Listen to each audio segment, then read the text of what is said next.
All right, boys, so we are at the end of the cut and the results are in. Believe it or not, there's only about a pound difference between these photos. I'm pretty happy with where I landed. I'm clearly tighter, but before we get into the details, such as the calorie intake, the cardio, and everyone's favorite, the supplements, let's get into the last bit of training in the cut with a lower two and arm day review. All right, we've got some deadlifts on the menu today. So let me tell you, it moved, but it didn't feel great. It was just one of those sessions, more of a get it done session. 410 for 5 sets of 5 here.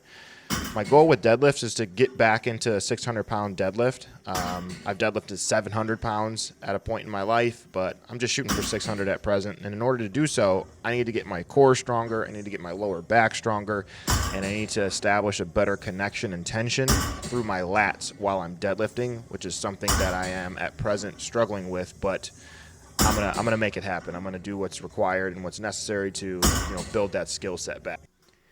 Leg press, 1.5 reps on this set. So an intensity technique in which you go down, you come halfway up, and you go back down, and then you go all the way up before repeating that again. So I'm a little bit off program with these. I don't normally do these, but I have them. I did them as a demo, essentially for a client, because what I see a lot of times whenever an intensity technique is used, that or maybe even a higher rep set, I often see people moving way too fast, almost just to get it done. You can see the panic in kind of how they're moving.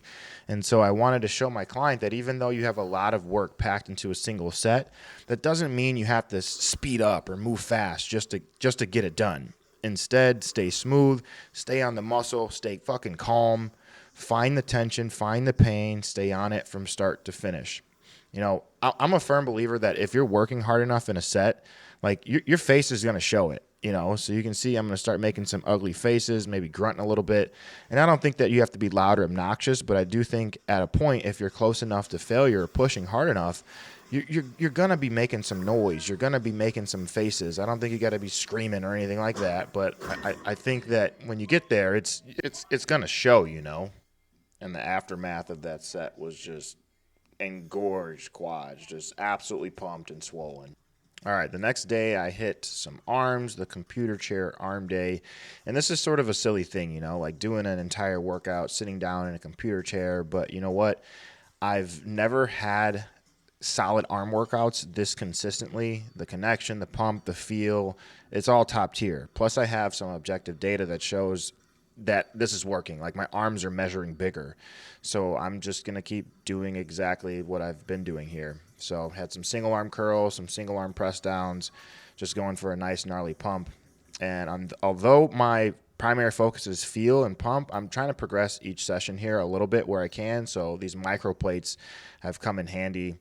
I've got them ranging from, I believe, 1/4 pound all the way up to a pound. So just tacking some of those on where and when I can just to keep things moving along. So we've got some single arm hammer curls, some single arm overhead tricep extensions. And this next block of training, everything's pretty much staying the same. I'm moving this exercise up earlier in the workout, but outside of that, everything's pretty much the same. Getting into some forearm work, and I got to be honest, like forearm work is a little boring and tedious, but I also kind of like it. I just like the idea of having some crazy big forearms, like all vascular and gnarly. And it's something I've never really thought much about or cared much about previously, but I'm just putting effort into now. All right, so let's look at some of the results. The photo on the left is the start of the mini cut, which was the end of a 4-week mini rebound. The photo on the right is 4 weeks later at the end of the mini cut. The start weight was 226 pounds there on the left on average. I think I was like 228 the day of the photo. And the calories at that point in time, or leading up to that point in time, were 3,700 on average. And I ended the cut at an average body weight of 225 pounds, so only 1 pound down, and I was eating 3,000 calories on average. Cardio during both phases was exactly the same, so 30 to 40 minutes of low intensity, steady state cardio every day. Steps weren't tracked, but I live a pretty consistent lifestyle, so I would imagine that they were right about the same throughout. If we look at the pictures, you can see my midsection is clearly tighter. There's some less fullness through the upper chest shelf and shoulders. The legs are showing more detail and deeper lines. So I'm really happy with kind of how this all progressed. I was on 250 milligrams of testosterone the entire time, both in the mini rebound, photo on the left, and throughout the mini cut, photo on the right. Now, during the mini cut, I did use about 20 milligrams of SLU PP332. That was started on training days, and the last week or so ended up being pretty much every day. I was doing MOTS-C 1 milligram on training days, and I was also running a little bit of HCG during this time. You know, I have a pretty solid bead on how my body responds to changes, and I did not at all expect my weight to hold the way that it did after dropping 700 calories out of the diet. All my foods weighed, measured, tracked, and accounted for with accuracy, so I'm not sure what happened here, but I like it. And the only thing that I can think is that the SLU and MOTS-C played a role in this. Normally, these sort of compounds would accelerate fat loss and with it, weight loss, so I'm honestly a little bit perplexed about this, but in the moment, like looking at my check-ins, all I knew was that I was getting visually tighter and leaner, and as such, I didn't feel the need to drop calories lower in the pursuit of seeing the scale weight drop.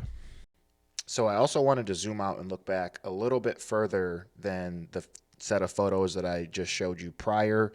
Now, this set of photos is a comparison of where I ended a longer cut that took place before the mini rebound, and compare it against where I'm at currently. So again, this is kind of the timeline here. I did a 4-month cut in which I went from about 245 pounds down to 216 pounds.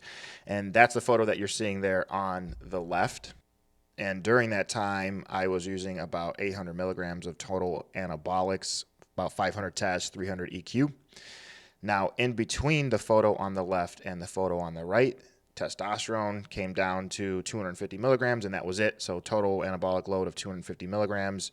I did a 4-week mini rebound in which I drove my body weight up to about 228 at peak, 226 on average, and that lasted 4 weeks. Again, from that point, I went into a mini cut, and that's the photo on the right after that mini cut at 225 pounds on average.